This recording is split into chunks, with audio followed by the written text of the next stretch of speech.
Okay, so this is the third part to PM Kaplan. We are solving MCQs, and this is the third chapter, Big Data and Data Analytics. Pretty easy chapter. We'll keep it short video.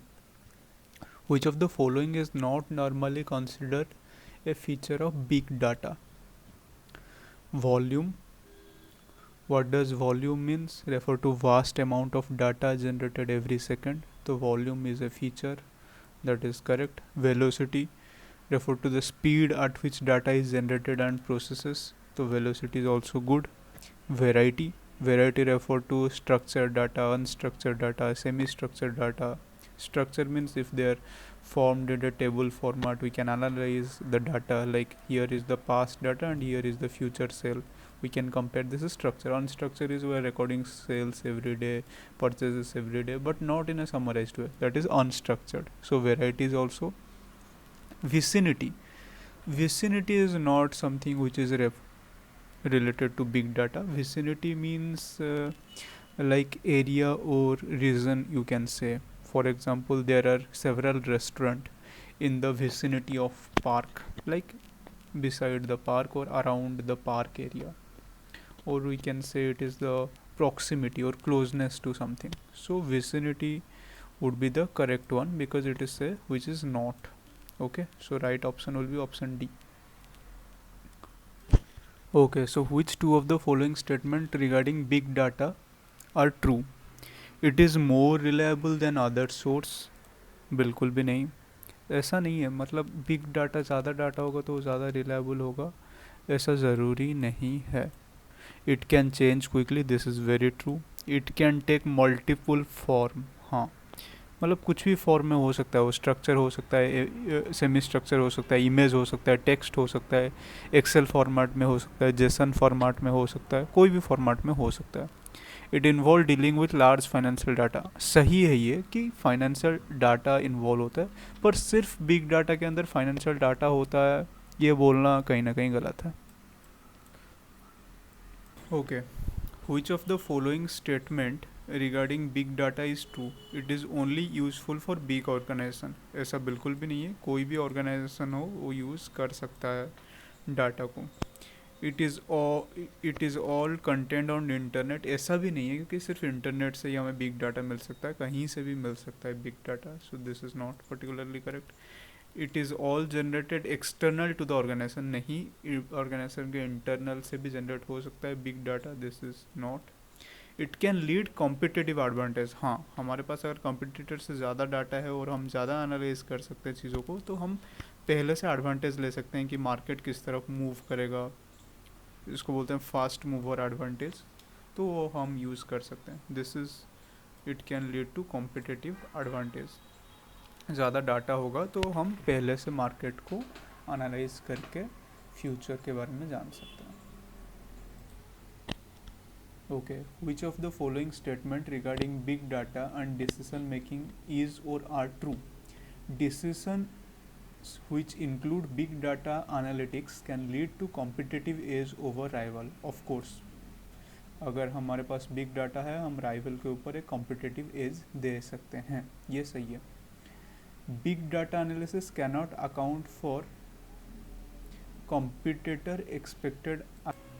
ये आपको कहीं ना कहीं आपको सही लग सकता है कि ये सही स्टेटमेंट है कि कॉम्पिटिटर का जो भी एक्शन है उसको हम कैसे, डाटा एनालिटिक कॉम्पिटिटर के एक्शन को तो कंट्रोल नहीं कर सकता, पर एससीसी का क्या प्रोस्पेक्टिव है? और कॉम्पिटिटर मार्केट में कुछ अनाउंस कर रहा है कि कुछ इन्फॉर्मेशन दे रहा है या फिर कुछ ब्रोचर प्रोवाइड कर रहा है, उसको भी देख के हम कॉम्पिटिटर का एक्सपेक्टेड एक्शन भी प्रेडिक्ट कर सकते हैं.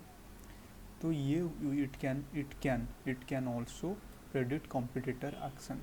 तो यहाँ पे कैन नॉट लिखा है तो ये ऑप्शन हो जाता है गलत, जिसकी वजह से हमारा ऑप्शन हो जाता है ए. ओके, ध्यान रखना.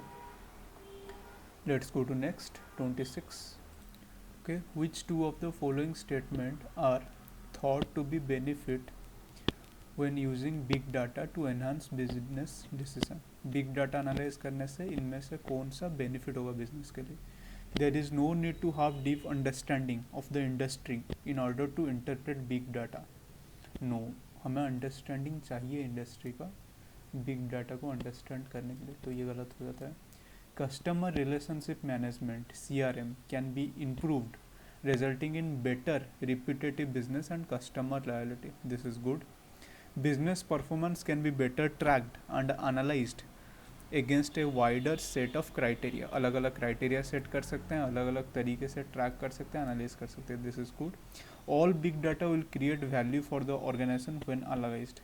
ऐसा नहीं है, बिग डाटा बहुत एक्सपेंसिव है एक्वायर करना और उसको एनालाइज करना. ऐसा नहीं कि हम ज़्यादा से ज़्यादा जो भी डाटा है उन सबको अगर एनालाइज कर दे तो हमें सब वैल्यू प्रोवाइड करेगा.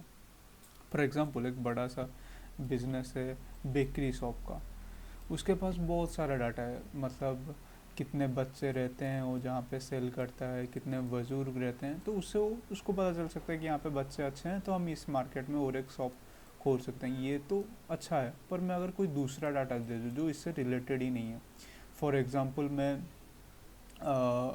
दे दूँ कि लेट सपोज यहाँ पे गर्मी कितना होता है, फिर सर्दी कितना होता है, टेम्परेचर क्या है, बरसात कितना होता है, तो वो बेकरी शॉप से कुछ रिलेटेड ही नहीं है, तो उसको एनालाइज करने से क्या होगा. तो यहाँ पे सही लिख रहा है कि जितना भी अवेलेबल डाटा है सबको अगर हम एनालाइज कर देंगे तो सारा हमको वैल्यू क्रिएट करेगा. ऐसा नहीं होता है. Okay, and this is the last part of this chapter. So which of the following is not consider a risk. इनमें से कौन सा रिस्क नहीं है for big data to enhance business decision. The variety of data is difficult, the varsity of data is difficult to assess.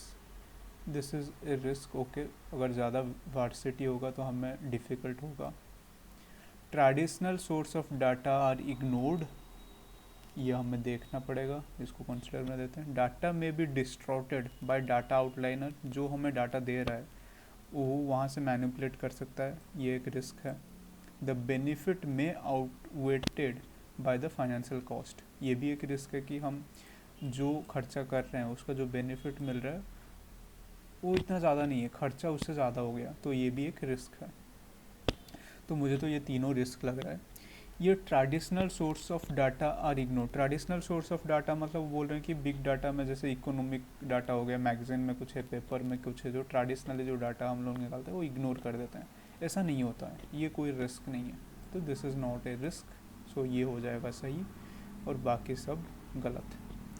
इससे हमारा third part गया big data, सारा जो introduction theory part. Next video में हम लोग एक्टिविटी बेस्ड कॉस्टिंग कवर करेंगे. बहुत ईजी है, आराम से हो जाएगा.